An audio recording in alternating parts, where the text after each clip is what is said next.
Sore hari ini Bapa sudah berikan anugerah-Mu untuk kami hadir. Biarlah Engkau juga boleh tolong hamba-Mu yang akan membaca, membagikan firman-Mu. Engkau juga tolong kami semua yang Tuhan bawa hadir, agar Roh Kudus-Mu boleh menolong kami membaca dengan mengerti. Bahkan bukan hanya dengan mengerti, kami juga mau hidup di dalam kebenaran firman-Mu. Dalam Yesus, tolong kami Bapa. Amin. Mari saudara, kita akan buka bersama dari Alkitab kita dari 1 Yohanes pasal yang ketiga.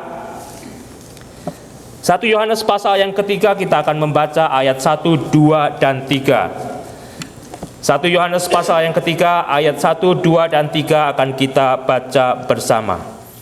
2, 3. Lihatlah betapa besarnya kasih yang dikaruniakan Bapa kepada kita, sehingga kita disebut anak-anak Allah. Dan memang kita adalah anak-anak Allah. Karena itu dunia tidak mengenal kita, sebab dunia tidak mengenal Dia. Saudara-saudaraku yang kekasih, sekarang kita adalah anak-anak Allah, tetapi belum nyata apa keadaan kita kelak. Akan tetapi kita tahu bahwa apabila Kristus menyatakan dirinya, kita akan menjadi sama seperti Dia, sebab kita akan melihat Dia dalam keadaannya yang sebenarnya. Setiap orang yang menaruh pengharapan itu kepadanya menyucikan diri sama seperti Dia yang adalah suci. Biarlah kita yang sudah membaca firman ini, di dalam pertolongan Roh Kudus kita mau hidup di dalamnya. Satu bagian yang luar biasa, saudara, yang menjadi bagian bacaan dan renungan kita di sore hari ini. Satu bagian tentang besarnya kasih Allah kepada manusia. Saudara punya kasih sebesar apa sih? Saya punya kasih sebesar apa? Apakah saudara tahu kasih saudara itu sebesar apa sebetulnya? Apakah saya tahu kasih saya itu sebesar apa? Saya tidak tahu, saudara. Tetapi saya bisa berkata saya tahu bahwa saya mengasihi. Saya bisa berkata, oh kasih saya itu begitu besar kepada Allah yang mengasihi saya. Saya ingat, saudara, waktu bapak saya masih hidup, saya percaya bapak saya itu begitu mengasihi ketiga anaknya. Istilahnya dia hanya kerja, berani mati hanya untuk bertanggung jawab kepada keluarga sebagai bapak Kristen yang diberikan tanggung jawab untuk keluarga. Dan saya tahu, saudara, kalau bapak saya memberikan perintah, memberikan arahan, itu bukan menguntungkan bapak saya, supaya nantinya bapak saya yang merengkup untungnya, tetapi untuk anak-anaknya, saudara. Karena bapak saya begitu mengasihi saya dan anak-anaknya. Tetapi di sisi yang lain, apakah saya sebetulnya saat itu waktu bapak saya masih hidup bisa mengerti besarnya kasih bapak saya kepada saya? Ya, saya mengasihi bapak saya mengasihi orang tua saya. Tetapi apakah saya sanggup melihat di balik perbuatan bapak saya itu, yang memang mau menyediakan segala sesuatunya agar anaknya ini bertumbuh dan memiliki satu kehidupan yang baik, sehingga dia memberikan satu perintah, sehingga dia memberikan satu contoh, agar semuanya itu benefitnya kepada anak-anaknya. Tetapi saya gagal memahami kasih orang tua saya. Tidak gagal semuanya, karena di situ hanya menunjukkan sejauh mana saya sanggup melihat kasih orang tua saya yang begitu besar. Kasih bapak saya yang tidak saya lihat itu, yang tidak bisa saya mengerti itu, tak kalah saya tidak mau melakukan apa yang diperintahkan oleh bapak saya. Dan itu hanya menunjukkan kepada diri saya sendiri, ternyata saya tidak sanggup melihat apa yang sudah direncanakan bapak saya untuk mendidik saya menjadi anak yang besar dan hidup di dalam satu keadaan yang baik. Sehingga perintah-perintah yang baik, contoh-contoh yang baik yang harus saya turuti oleh bapak saya itu tidak saya lakukan. Saya tahu saya mengasihi bapak saya, tetapi saya tidak bisa menyelami seberapa dalam kasih bapak saya itu. Dengan bukti, saya tidak mendengarkan semua apa yang dikatakan bapak saya kepada saya. Dan mungkin kita juga pernah mengalami akibatnya. Kita sendiri harus mengalami sesuatu hukuman di masa muda kita. Kita sendiri harus mengalami sesuatu kesusahan di masa muda kita. Itu hanyalah satu bagian contoh, saudara, di mana sebetulnya kita saat ini diajak melihat betapa besarnya kasih Allah kepada manusia itu, yang terkadang kita sendiri tidak sanggup untuk dengan lebih jauh, begitu jauh memahami. Tetapi di sisi yang lain, dengan begitu simpel kita bisa mengerti dan kita bisa terima, saudara. Dan di situ hanya menunjukkan kepada saya, jikalau kasih Allah itu begitu dalam, begitu besar, begitu agung, begitu mulia. Saat ini saya diingatkan, seperti tadi saya sudah gagal memahami besarnya kasih Bapak saya. Apakah saya saat ini mau gagal lagi menggagalkan diri memahami besarnya kasih Allah yang sudah diberikan kepada kita, yang sudah dinyatakan kepada manusia di seluruh dunia? Kegagalan itu akan saya ulang, kegagalan itu akan saudara ulang. Ketika firman-Nya yang hidup itu, perintahnya tidak kita lakukan, ajarannya tidak kita terima dan hidupi. Meskipun kita bisa menyanyi dengan kuat, meskipun kita bisa memproklamasikan kasih kita kepada Allah, kepada Yesus, tetapi kedalaman kasih saya dan kasih saudara itu sebetulnya nanti terlihat bagaimana saya dan saudara selama 1 minggu, selama 1 bulan, selama 1 tahun, selama kita hidup, mau melakukan apa yang Bapa sudah berikan untuk kita lakukan. Dan jikalau saya dan saudara tahu bahwa Bapa itu mengasihi manusia begitu besar, pertanyaannya, kenapa saya tidak mau menuruti segala perintahnya? Kembali saya diingatkan, itulah sebetulnya dosa manusia sejak semula. Memikirkan dirinya sendiri. Apakah saya akan mengulang ke situ? Apakah saudara akan mengulang ke situ? Arahnya kemana, saudara? Dengan kata lain, ya kita membuat diri kita lagi tenggelam ke laut. Dan bahkan saudara, yang indah sebetulnya di dalam perjanjian lama itu, jikalau kita membaca Allahnya orang Kristen yang ada di Alkitab itu Allah yang cemburu. Allah yang cemburu. Tetapi cemburunya adalah cemburu yang rohani.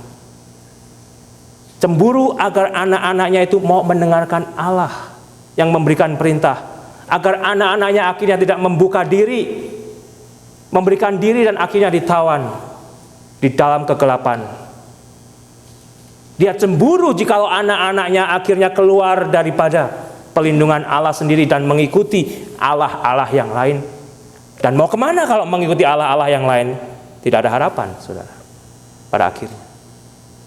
Karena Allah yang kita bicarakan adalah Allah yang ada sejak semula dan ada sekarang dan akan ada selamanya. Bukan Allah yang baru kemudian muncul setelah manusia ada. Dan banyak saudara bisa temukan Allah yang baru setelah manusia muncul itu, karena manusia akhirnya membuat Allahnya sendiri, menjadikan dirinya Allah dan sebagainya. Dan jikalau saat ini kita dibukakan betapa besar, betapa dalam kasih Allah itu adalah Allah yang sudah ada sejak mulanya, saudara. Bukan Allah yang baru nongol 1000 tahun yang lalu, tetapi Allah yang sudah ada sejak mulanya. Dan disinilah sebetulnya nanti kalau saya dan saudara berbicara kasih, kita akan bisa dibenarkan kasih yang seperti apa. Kita akan ketemu bicaranya di dalam kasih, karena kita akan menarik kembali dari yang abadi, bukan dari kasih saya, bukan dari kasih saudara. Kalau saya hanya berbicara kasih sesuai dengan kemampuan saya, sesuai dengan kemampuan saudara, kita punya standar kasihnya masing-masing. Standar kasih saya begini, standar kasih kalian begini, standar kasih kelompok itu begitu.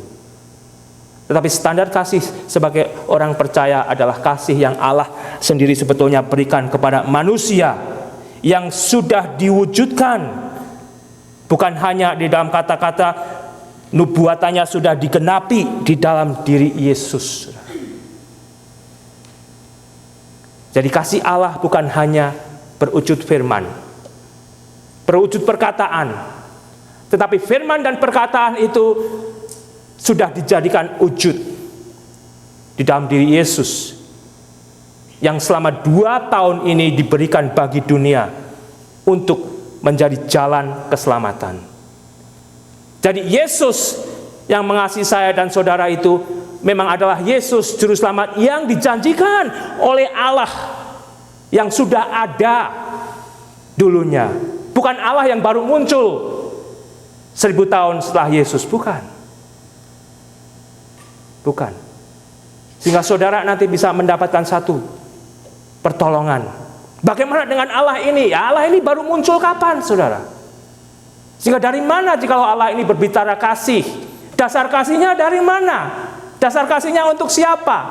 Dasar kasihnya mau sampai di mana? Tetapi Allah yang ada sejak dulu, yang sudah menyatakan kasihnya di dalam Yesus, yang saat ini saya yakin kita semua sudah terima anugerah keselamatan di dalam Yesus itu.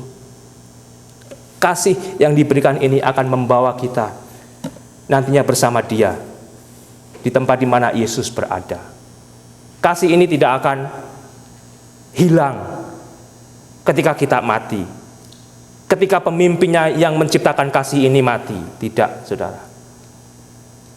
Karena sebagian akan bilang, ya kita saling mengasihi, nanti kalau udah mati ya dari uap, hilang itu. Kasih kita hanya sebatas untuk mengubah kehidupan di mana waktu kita hidup. Tidak. Kasih Allah yang sejati akan kekal. Tetapi kasih itu kembali, saudara, hanya bisa ditemukan di dalam Yesus. Karena Yesus kekal.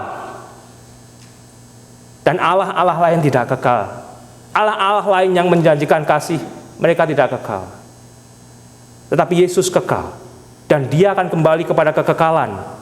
Dan saya dan saudara yang menerima kasih Allah di dalam Yesus akan kekal. Kasih itu tidak akan mati di tengah jalan. Sehingga kembali sebetulnya begitu saya sendiri tidak sanggup mengatakan apalagi. Jikalau lihatlah, saya juga diperlihatkan, bukan Yohanes kepada jemaat yang saat itu. Saat ini saya diperlihatkan betapa besarnya kasih yang dikaruniakan Bapa kepada kita. Bahkan mereka yang saat ini belum menerima Yesus pun kasih itu masih terbuka bagi mereka. Tapi kasih yang kekal itu hanya akan menjadi bagian mereka jika mereka mau menerima.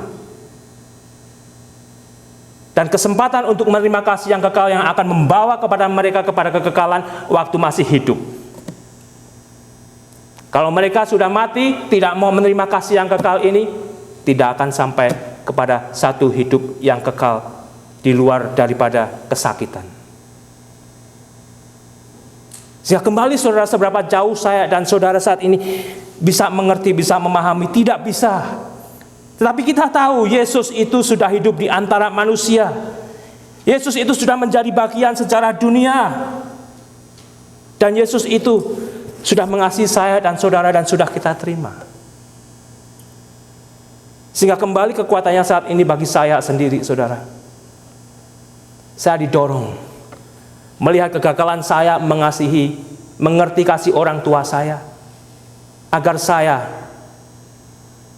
bisa bertumbuh untuk mengerti kasih Allah yang begitu tidak bisa diungkapkan oleh kata-kata manusia, itu hanya bisa nantinya kita selami di dalam perbuatan kita.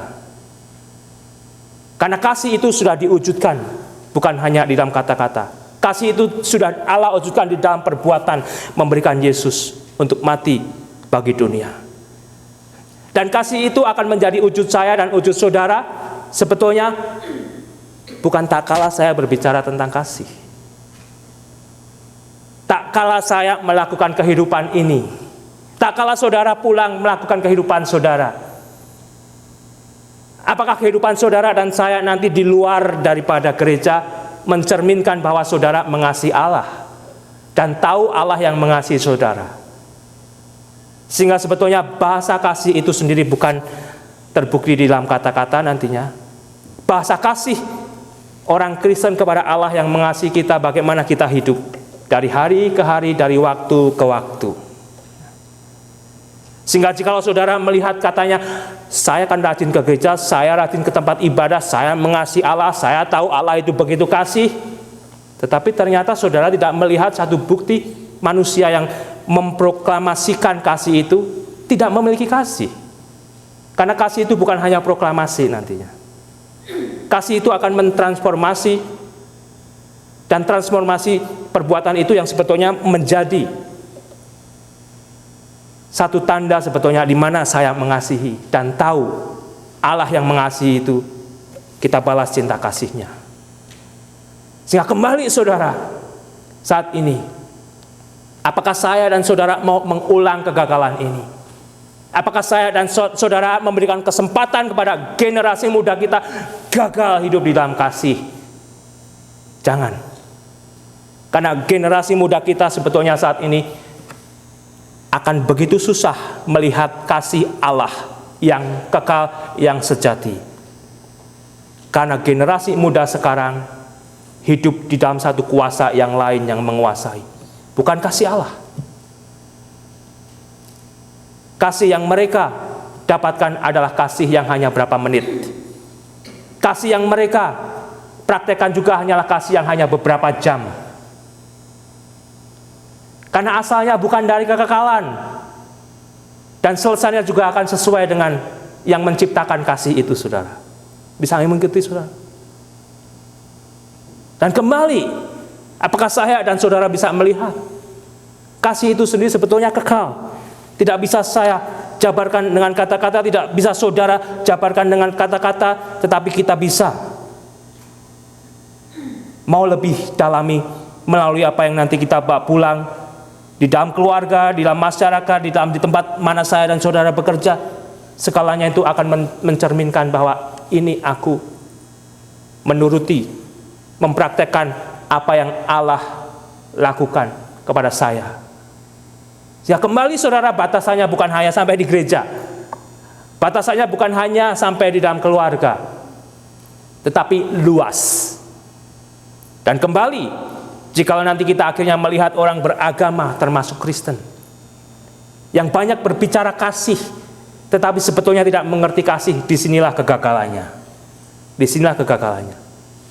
Kasih itu sebetulnya hanya bisa saya mengerti, hanya bisa saudara mengerti, bagaimana hidup saudara nanti tambah hari, tambah mau melakukan apa yang Allah perintahkan. Karena kita percaya, kita tahu Allah sudah membuktikan.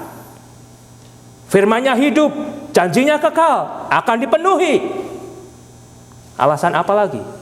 Kalau jaminan itu sudah akan terjadi, kita tidak mau lakukan, saudara. Datangnya dari Allah. Justru sebetulnya saya dan saudara sebagai orang yang percaya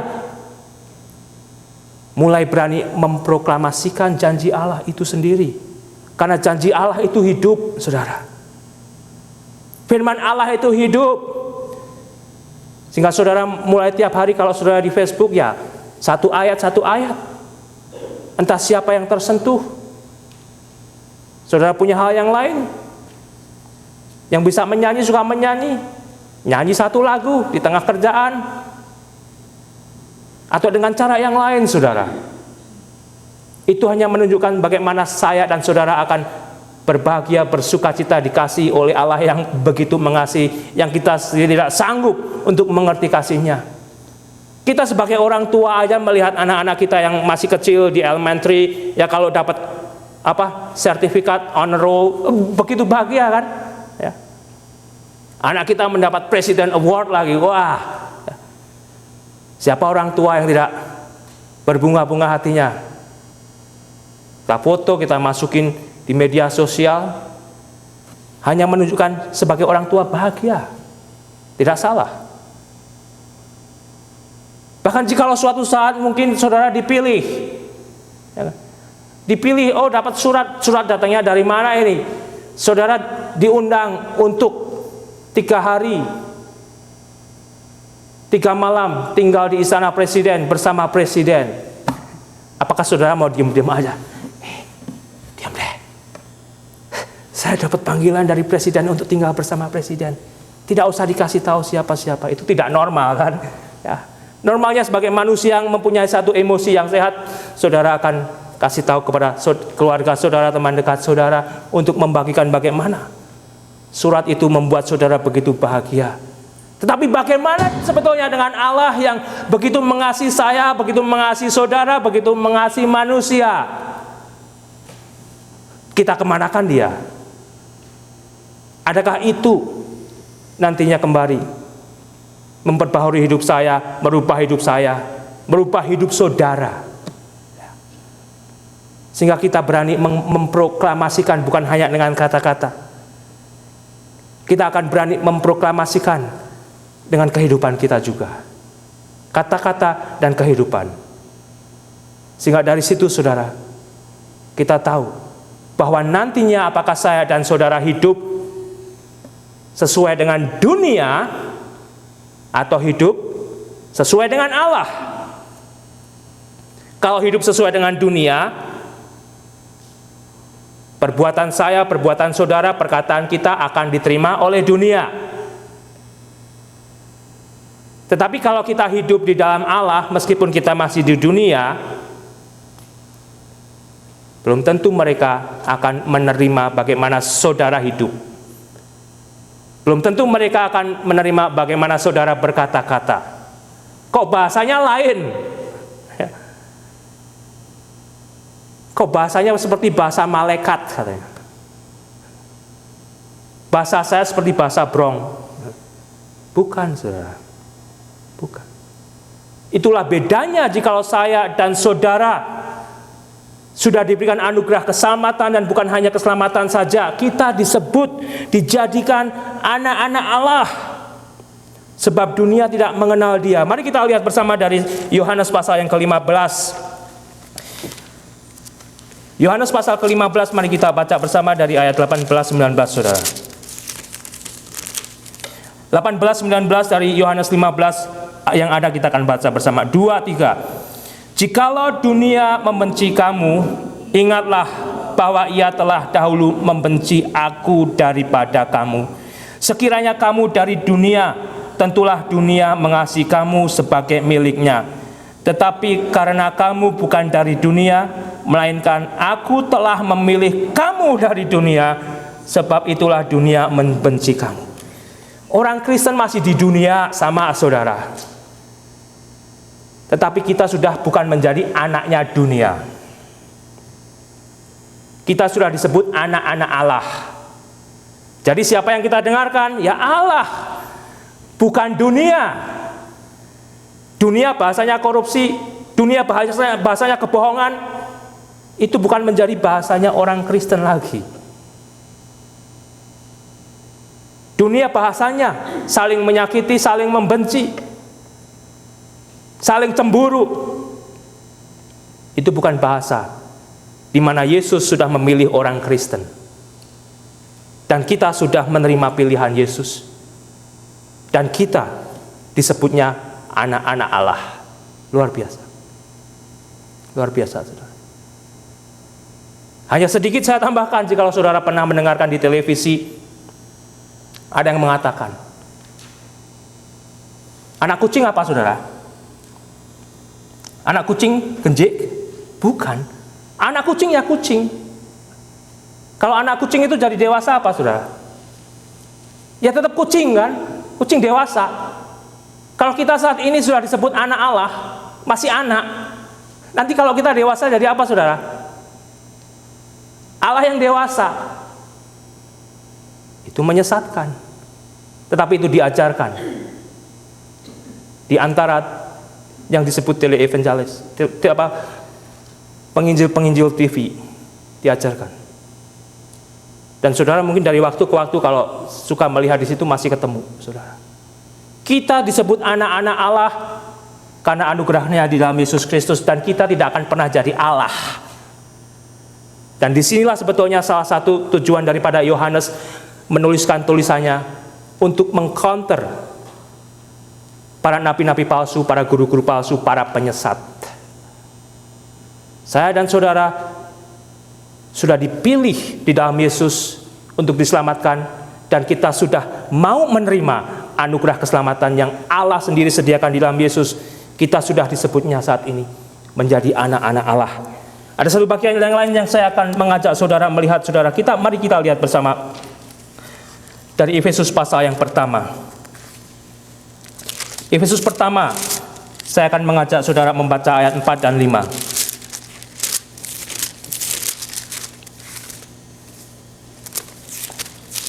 Dapat saudara, mari kita baca bersama Efesus pasal yang 1 ayat 4 dan 5. 2, 3.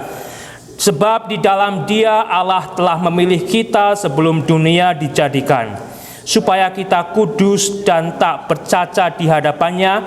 Dalam kasih Ia telah menentukan kita dari semula oleh Yesus Kristus untuk menjadi anak-anaknya sesuai dengan kerelaan kehendak-Nya. Tidakkah itu sesuatu kembali hal yang tidak bisa kita selami? Sejak semula, saudara, kita sudah mau diselamatkan di dalam Yesus. Dan saat ini saya dan saudara kembali yakin kita sudah menerima anugerah keselamatan di dalam Yesus itu. Sehingga disinilah saudara sebetulnya saya dan saudara dijadikannya supaya kita kudus dan tak bercacat di hadapan Allah sendiri. Dan itu nantinya yang akan menjadi bahasa orang Kristen yang mengerti dan bertumbuh di dalam kasih Allah, lebih mendalami, lebih mengerti Allah yang mengasihi saya dan saudara. Tidak ada bukti lain yang nantinya akan lebih nyata. Nyanyian yang kuat, puji Tuhan. Kesaksian yang kuat, puji Tuhan. Tetapi perbuatan yang kuat juga harus menopang itu semua. Harus menopang itu semua. Karena itu yang akan mengkokohkan, yang tidak akan bisa diganggu gugat. Jikalau saya dan saudara bertumbuh di dalam kasih Allah yang begitu besar, dengan satu perubahan hidup yang berbeda. Tidak lagi seperti dunia, karena kita tidak di bawah kuasa dunia lagi. Dan kita tidak akan memberikan diri kita untuk mengikuti kehidupan dunia. Itu adalah satu bagian yang jelas yang kita baca. Kalau saudara dan saya masih kembali memberikan kepada dunia, dan mungkin Sabtu depan saudara sudah ada panggilan undangan untuk mengikuti satu pesta yang menurut kehidupan dunia, yang tidak sesuai, yang bertentangan untuk anak-anak Allah, saudara cancel. Bahkan jika saudara sendiri yang merencanakan, kasih tahu batal atau dirubah. Karena saya diingatkan, saya bukan lagi anak-anak dunia. Saya masih ada di dalam dunia, tetapi Allah sudah memilih saya di dalam Yesus. Dan saya dipanggilnya, disebutnya sebagai anak-anak Allah. Yang saya harus ikuti siapa? Allah. Sehingga dari sini saudara, di bagian yang berikutnya, di 1 Yohanes pasal yang ketiga, di ayat yang kedua, di situ dikatakan, saudara-saudara yang kekasih, sekarang kita adalah anak-anak Allah. Ya, siapa yang berkata? Firman Tuhan sendiri. Tetapi belum nyata apa keadaan kita kelak. Belum nyata. Kita masih bisa sakit. Kita masih bisa tambah tua. Kita masih bisa terkena kecelakaan. Masih bisa, saudara. Karena kembali, meskipun saya dan saudara sudah dipilih, kita masih mendiami di dalam tubuh yang sudah dikuasai oleh dosa. Sehingga saudara belum sempurna saat ini. Saya belum sempurna. Kita masih bisa mati karena penyakit. Baik mati muda, mati tua, dan mati dengan cara yang sama dengan orang yang tidak mengenal Yesus juga masih bisa. Dan justru disinilah sebetulnya nantinya kita diberikan satu pengharapan bahwa dunia ini bukan harapan saya dan harapan saudara. Kok katanya Yesus mengasihi saya, kok saya kecelakaan sehingga saya harus kehilangan kaki saya? Justru kita diingatkan sebetulnya, inilah dunia yang sebetulnya tidak lagi menjadi harapan saya. Tidak menjadi harapan saya. Setelah saya mengikut Yesus kok tambah susah, saya dibenci kiri kanan. dimusuhi oleh dunia. Kalau saya mau mengikuti kembali kepada dunia, saya dapat teman banyak lagi. Tetapi saya sudah menerima pemilihan Allah di dalam Yesus, dan hidup saya semakin susah. Kembali itu hanya menunjukkan sebetulnya bahwa dunia ini bukan impian kita. Kita masih diberikan satu tanggung jawab yang besar bagaimana kita menyelesaikan kehidupan di dunia ini. Tetapi kekecewaan yang terjadi di dunia ini sebetulnya harus membawa mata kita melihat, inilah tempat yang tidak kita impikan lagi sebetulnya. Kita mengimpikan apa, saudara, di sini? Akan tetapi kita tahu apabila Kristus menyatakan dirinya, kita akan menjadi sama seperti Dia, sebab kita akan melihat Dia dalam keadaannya yang sebenarnya. Impian saya dan impian saudara untuk ketemu Yesus dan tinggal bersama Yesus selamanya. Itu impian saya, itu impian saudara, itu harapan kita. Siapa yang mempunyai harapan itu? Siapa yang mengharapkan ketemu Yesus? Entah Yesus akan kembali malam hari ini menjemput saudara dan saya, entah 1000 tahun kemudian, untuk generasi yang mendatang, tidak tahu. Tetapi yang tahu saat ini, apakah saat ini juga kita memiliki pengharapan itu untuk berjumpa dengan Yesus? Apakah itu, saudara? Kalau kita memiliki pengharapan itu, biarlah kita juga tidak hanya tinggal diam untuk diri kita sendiri. Kita masih punya keluarga kembali. Kita masih punya saudara. Kita masih punya teman-teman yang mungkin belum mau menerima Yesus. Yang mungkin mengatakan dirinya sudah menerima Yesus, tetapi kehidupannya seperti jikalau kita melihat kamus bagaimana kita melihat kehidupan Kristen itu ada di Alkitab, tidak mencerminkan bahwa orang itu sudah ada dalam Tuhan Yesus. Siapa tahu saudara yang akan dipakai untuk menjamah hati orang-orang itu. Karena kembali kita sudah diingatkan tadi, bagaimana saya dan saudara yang memiliki pengharapan untuk bertemu dengan Yesus, entah malam hari ini, siapa tahu. Kok cepat sekali Yesus? Kok cepat sekali? Tuhan Yesus sendiri yang berjanji Dia akan kembali kapan aja. Kapan aja. Kalau Yesus belum kembali, saya dan saudara sudah mati, sama juga. Kita akan ketemu Yesus. Apakah itu pengharapan saya dan pengharapan saudara untuk ketemu Yesus? Dan kita tidak mengharapkan lagi untuk disukai oleh teman-teman kita yang di dunia ini. Atau saudara masih pikir-pikir saat ini, nanti kalau saya tinggalkan teman-teman saya di dunia, hidup saya kesepian dong.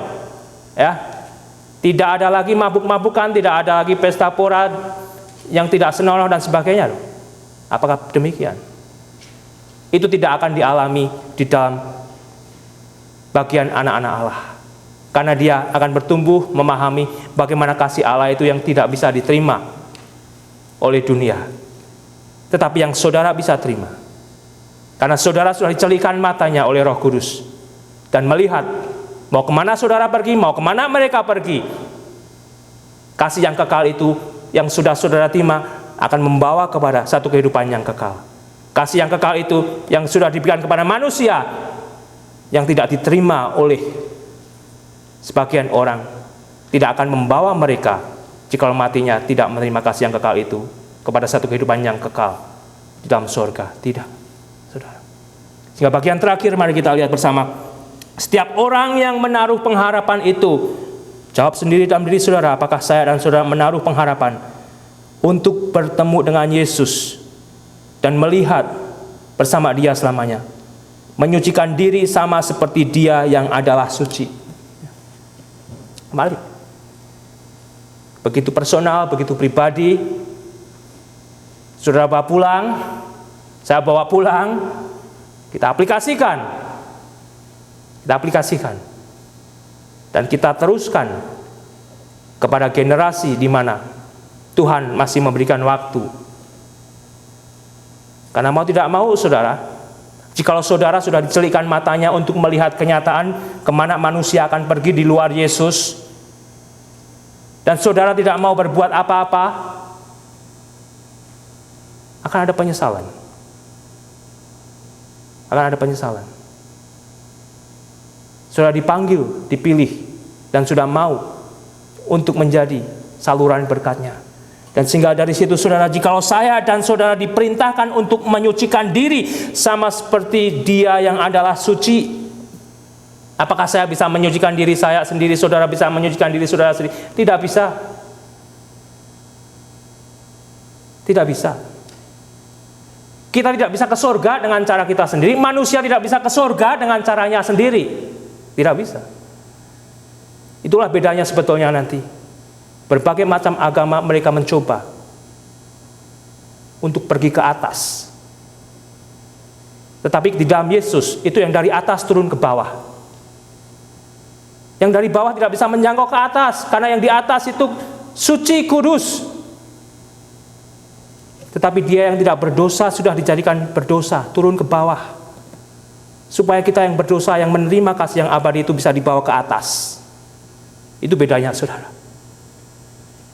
Dan tidak ada manusia lain yang menawarkan seperti yang Yesus tawarkan. Apakah saudara sendiri sebetulnya sudah yakin kasih Allah di dalam Yesus itu tidak ada bandingannya? Tidak ada bandingannya. Dan biarlah dari situ kita akan senantiasa, jika kita tidak bisa ke surga sendiri, Allah yang sudah membuat bisa ke surga melalui Yesus, kita minta tolong agar Roh Kudus yang sudah diberikan di dalam hati kita, yang kita sudah lewati beberapa minggu yang lalu, yang berkuasa, yang bekerja, yang menolong saya dan saudara, bahkan yang mengerjakan segala sesuatunya. Karena tubuh ini sudah mati dikuasai oleh dosa, dan tubuh ini lebih menyukai dosa. Tetapi Roh Kudus itu sudah tinggal, diberikan kepada orang percaya. Dan di bagian akhir, saudara, mari kita lihat bersama dari Roma pasal yang ke-8. Roma pasal yang ke-8 ayat 12-17. Yang ada Alkitab, mari kita baca bersama. Roma pasal 8, 12 sampai dengan